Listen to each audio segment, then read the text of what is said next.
a shift to multidimensional or interdimensional reality. So I think the best way I can describe what I believe is occurring on Earth at the minute, this collective shift we're going through, is to describe some of the contact experiences and UFO experiences I've had.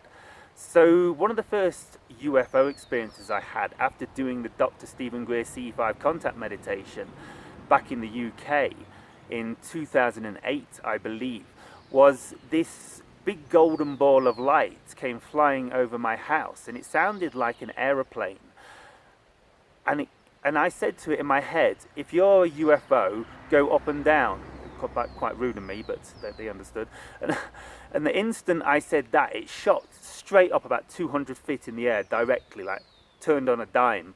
Then went on a right angle, like moved along. Sorry if you can't see my finger, like zzz, zzz, zzz, zzz, zzz, or something like this. And at some point it disappeared as it was going along. It reappeared in the distance, and then it trailed off into the distance. And so as it trailed off into the distance, it suddenly started to look like a normal aeroplane. It suddenly started to flash like green and red navigation lights, and I could almost see wings. And so I've thought about this so many times for so many years, because obviously it wasn't just a plane, like responding to telepathic communication, doing these maneuvers that nothing can do. It was almost undoubtedly extraterrestrial. So what I believe was occurring was, there's this story that when European explorers, I believe, came to like the Spanish Isles, South Americas, they would dock their ships, these massive battleships, on the water and then row their rowboats to shore. But the natives, the locals, could not see the ships. They just couldn't see them. They'd all of a sudden see these people appearing in rowboats out of the ships and rowing to the land. And what we believe is occurring is that the natives, because they had never seen a ship before, they couldn't actually see it at all, and it actually took the shamans a lot of time to like meditate and work out what was happening. And then one day the shaman from this tribe had a breakthrough, and he saw the ship, and he realized that because he didn't believe it, he couldn't see it, and he told all the people about it, and then they could see the ships and understand that these Spanish people weren't just like coming out of nowhere. And so I believe this is what's going on with need to rest my arm, not good. So I believe this is what's going on with ET contact, and why I saw different things, and why so many people see different things, and why we hear, like in the Rendlesham Forest story, like people experiencing the same ship but seeing different perspectives and describing it in completely different ways. So another experience I had was in my UFO experience in 2018, my contact experience. At one point, I was stood in the forest, and I admit it, I smoked a little bit of weed, and it was good weed. But this doesn't make you go interdimensional, as you know. And so what occurred was, I was in the forest, and I started having like this spiritual experience. I recognized it from the contact experience that I now know I had in 2009.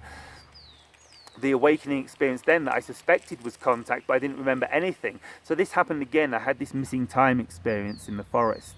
I was stood in one position. I'd smoked a little weed. I started having like this enlightenment experience. I started seeing multidimensional reality. I was getting all these downloads. I felt like I had superpowers. I had so much energy. And like, I was kind of like practicing like martial arts, embarrassing, in the woods, because I was getting all these downloads. There's more coming on that actually, because I've actually had big downloads, how we can tune in and actually do like martial arts and tune into like archetypical energies and just instinctively fight. Like, it's crazy, but it's very true. And so there's all this stuff coming to me, and I started seeing multidimensionally. I could see, like in the forest, like if I changed my vibration or took on different perspectives or different choices, I would end up in different parts of the forest, or my day would turn out different ways. And so I'm in this state, and I actually had a thought, I must email David Wilcock and tell him about this. This is incredible. He probably gets millions of emails like this every week, or thousands. So the next thing I know, I'm stood in a different part of the forest. I'm stood in the prone position, completely upright with my arms out straight. My frequency's gone through the roof even higher, and I can't see them because there's cloud cover and trees above me, but I can sure as heck hear them, and there's fighter jets and military planes swarming all around me. And like, I'm in this state of consciousness, and I'm like, whoa, something's happened, something major's happened. Those planes are here because of me. I need to get a grip fast. And the instinctive thing that actually came to me to do in that moment was to start singing pop songs at the top of my head.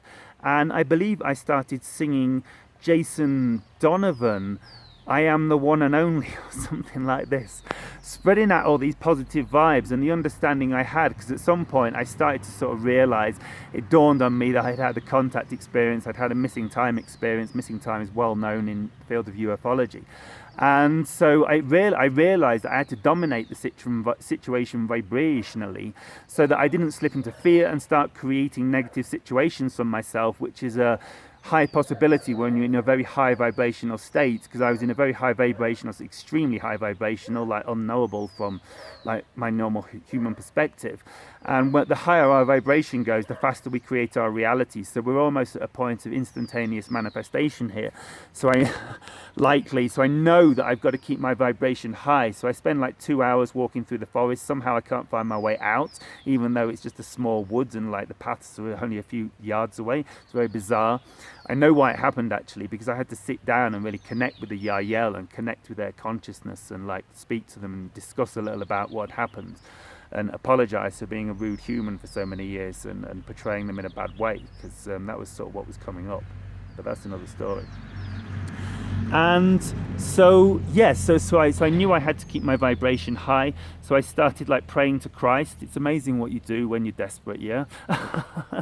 I started connecting with some spiritual friends that I knew were very high vibration. I actually spoke to them telepathically and said, "Can you support me vibrationally? I'm in a situation here." And like the fighter jets kept coming back every 15 minutes. They'd leave. I presume they were scouting the area, looking for the UFO, because that's obviously why they were there. They'd pick the UFO up on radar, because like the location I live, it's surrounded by air bases. They probably came from RAF Coningsby, and they were probably Eurofighters. But I also feel that they scrambled the older ones, the Tornadoes, from the nearby airbase that I don't remember the name quite. And because I had strange syncs for days afterwards where I kept seeing these planes all the time, and I had this bizarre situation where I went, because I kept walking, like, because my energy went through the roof after this experience, and I'd walk like 20 miles a day. And I used to walk from my home along the river to the place where I had the experience, which was like 6 to 10 miles away, this area. And I went to the local church, Bardney Church, for those of you that know the area. And as I got to the church, like, I went and sat down and meditated out the back, right? And something inside me told me to knock on the door, and it was like Wednesday morning. So I never thought there'd be anyone there, but like they had a service on while I was meditating there. And like this guy comes around and says, "Oh, you want to come in? We're having a service." And I'm like, oh gosh, how embarrassing. What are you doing to me higher self? And so as I was walking around with this guy to join the service, because I obviously couldn't say no, the fighter jets flew over in tandem. It felt like a big sync. I went into the church, and there was pictures of the wall of that this church, Bardney Church, is the spiritual centre for all the fighter jet bases for Coningsby and RAF Marham La Fen, which I remembered, which is where the Tornadoes are based, which I believe they scrambled them from as well, because I kept seeing them as well, having crazy syncs. I believe it's because of the high energy of the ETs, and syncing up with them created kind of like the synchronicity where I kept seeing the planes. And there was also like this AWAC that kept I syncing up with as well, so I don't know if that was there as well. It was a very bizarre circumstance. So this has been a long video, guys. You're getting the idea. I'll see you in the next one, and the next video is either going to be a continuation of this, or we're going to be talking about contact in this dream state. Have a great day, guys. Peace out, Shivai. Woohoo! It videoed. It didn't stop recording. Hey, cool car, hey.